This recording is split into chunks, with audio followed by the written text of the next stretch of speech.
Why a new league involving super clubs has triggered crisis in European football.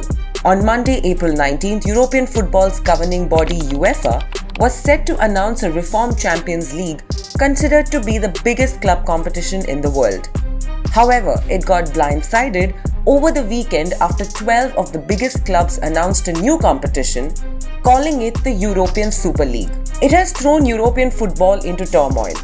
Britain's Prime Minister Boris Johnson, French President Emmanuel Macron, former players and managers, and football administrators are all uniting to resist the breakaway tournament, which threatens football's pyramid structure and could lead to stringent actions against the teams and players who take part in it, which includes a ban from playing for their national teams. So what is the European Super League? It is a new competition formally announced on Sunday by some of the biggest teams in Europe, which are often referred to as super clubs because of their financial might. Which teams are taking part in the European Super League? There are 12 founding members: Real Madrid, Barcelona, Atletico Madrid, AC Milan, Arsenal, Chelsea, Inter, Juventus, Liverpool, Manchester City, Manchester United and Tottenham Hotspurs. 3 more clubs, likely from France and Germany, are to be included as the founding members. What will be the format of European Super League? Like the Champions League, matches of the new competition will take place midweek so that the clubs can take part in their national leagues over the weekend. In a statement, the organizers said 20 teams will play in the Super League. Apart from the 15 founding members, 5 more clubs will be added based on their achievements in the prior season. The league will start in August, and the clubs will be divided into 2 groups of 10.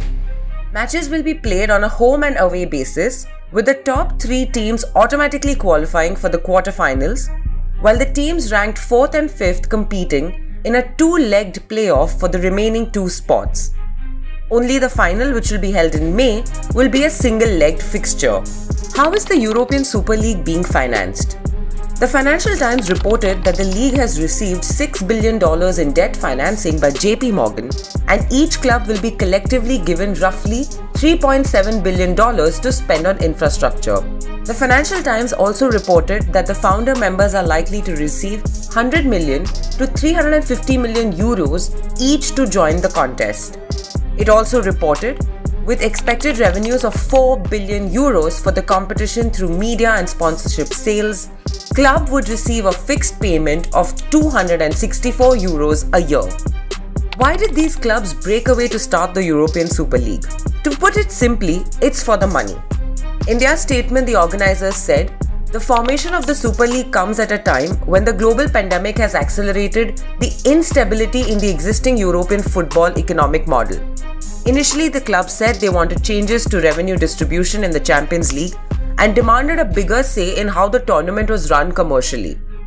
The breakaway clubs felt they generated a disproportionate share of the revenue and hence felt entitled to a bigger piece of the pie. With the Super League, the top clubs have their cake and can eat it too. So what does this mean?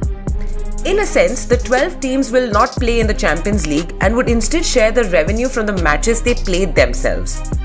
This not just undermines the UEFA, but it also will threaten the Champions League, which will lose its importance without the big clubs.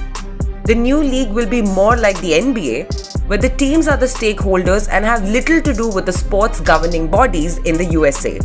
So the question then arises is, why is the European Super League being met with such resistance? The biggest criticism is, it departs from one of the most important ethos of football, the sporting merit. It means a team, no matter how small, can earn its right to play in the biggest tournaments if they have strong performances. At the same time, no matter how big the club is, if it has a poor season, it won't get entry into a competition. The football pyramid globally is based on this principle, but that will cease to exist if the new league goes ahead as planned. However, according to the format of the new league, the 15 permanent members will never be relegated. That is, no matter how they perform in their respective national leagues, they will always remain in the Super League. To put it in perspective, as things stand, Chelsea, Liverpool, Tottenham and Arsenal, currently 5th, 6th, 7th and 9th respectively in the Premier League, will not qualify for next season's Champions League. Instead, Third place Leicester City and West Ham United, ranked 4th, will make the cut along with the top two sides Manchester City and Manchester United. However, if the Super League goes ahead, the four lower placed teams will compete in the big league, while Leicester and West Ham will miss out because they aren't super clubs. So what has been the reaction? While Real Madrid president Florentino Perez, who will be the chairman of the new organization, said they will help football at every level and take it to its rightful place in the world, the new league has met with fierce competition. Macron said France would support all the steps taken by football's governing bodies to defend Europe's existing competitions. Meanwhile, Boris Johnson added, creating a Super League would be very damaging for football, and we support football authorities in taking action. Gary Neville, former Manchester United and England defender, said the clubs were motivated by pure greed.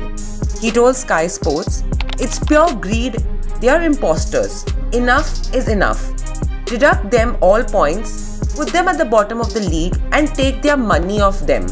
Seriously, in the midst of a pandemic and economic crisis, and these lot are having Zoom calls about breaking away and basically creating more greed. Joke.